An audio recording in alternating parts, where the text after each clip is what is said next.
kita selaku umatnya sehingga kita semua dapat menonton video ini dengan keadaan sehat. Yang kami hormati Ibu Dr. Cucun Sunaingsi SPD MPD selaku dosen pengampu pada mata kuliah Kebijakan dan Inovasi Pendidikan. Perkenalkan, kami dari kelompok 8 kelas 4C Universitas Pendidikan Indonesia Kampus Sumedang yang akan membahas materi mengenai Professional Learning Community atau PLC. Sebelum kita memaparkan materi, izinkan kami memperkenalkan diri terlebih dahulu.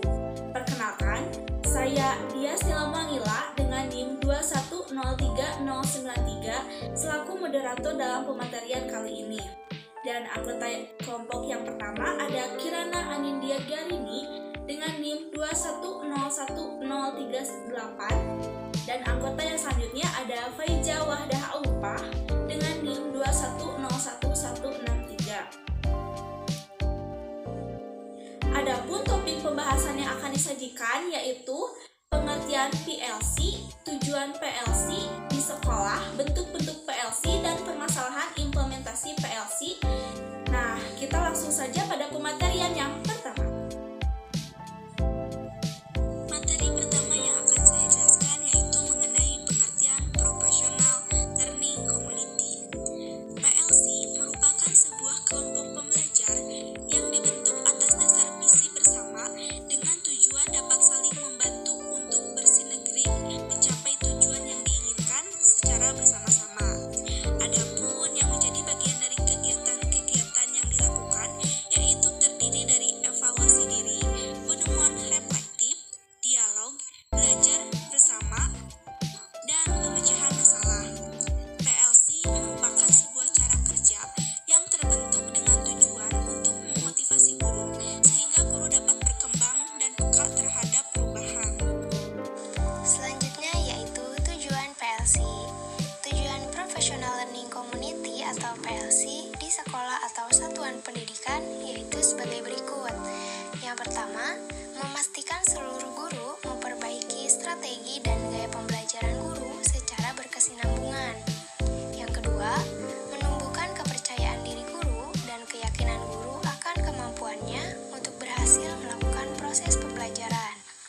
Yang ketiga, membantu peserta didik dalam mencapai level kompetensi yang lebih tinggi.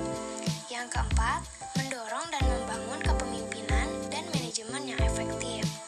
Yang kelima, guru dapat menciptakan pengalaman belajar yang konsisten bagi para peserta didik.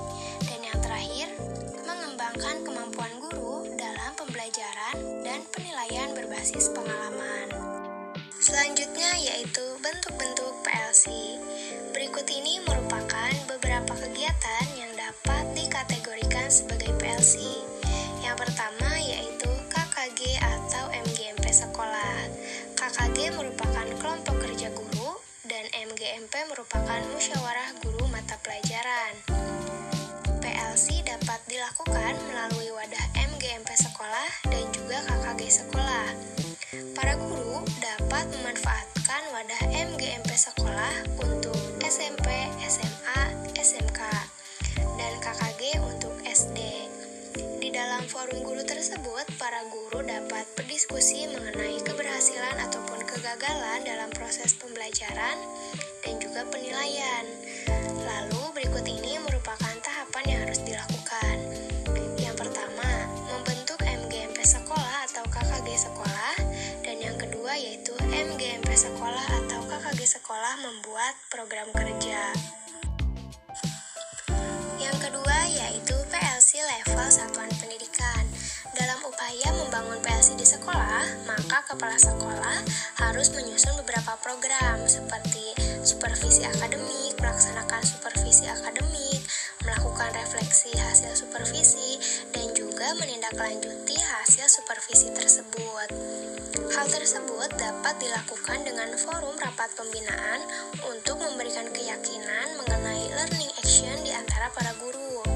Kepala sekolah membentuk kultur memahami permasalahan kegiatan belajar mengajar untuk masalah-masalah dalam hal yang generik. Dalam hal yang generik ini merupakan hal yang umum ditemui pada kebanyakan guru.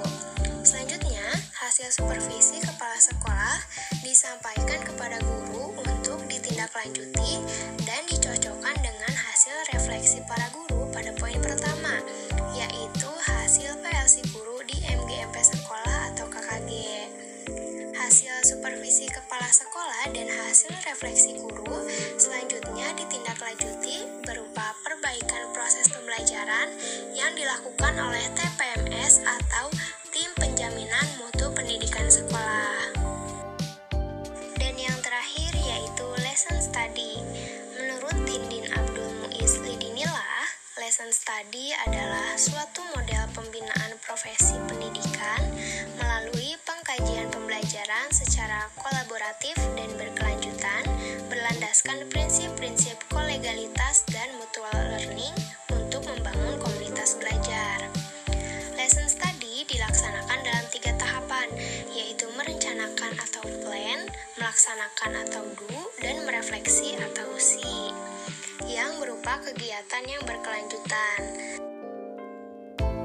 Permasalahan implementasi PLC. Yang pertama, kurangnya dukungan dari manajemen.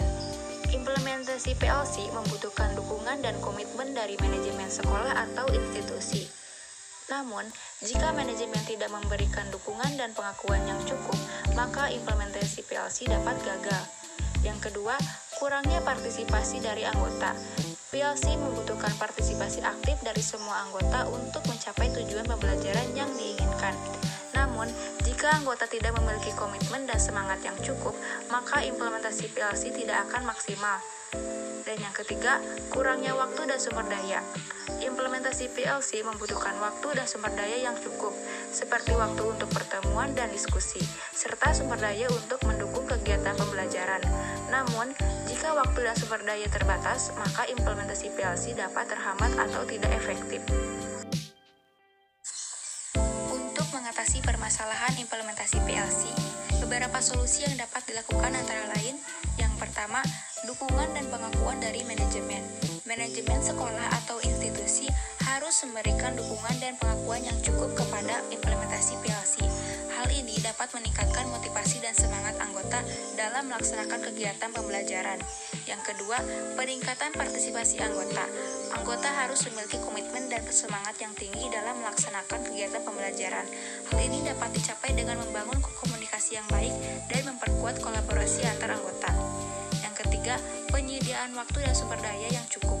Sekolah atau institusi harus menyediakan waktu dan sumber daya yang cukup untuk melaksanakan kegiatan pembelajaran. Hal ini dapat memudahkan anggota dalam melaksanakan kegiatan pembelajaran dan meningkatkan efektivitas implementasi PLC. Dan yang keempat, pelatihan dan pengembangan. Sekolah atau institusi dapat memberikan pelatihan dan pengembangan kepada semua anggota untuk meningkatkan kemampuan dan kinerja dalam melaksanakan kegiatan pembelajaran.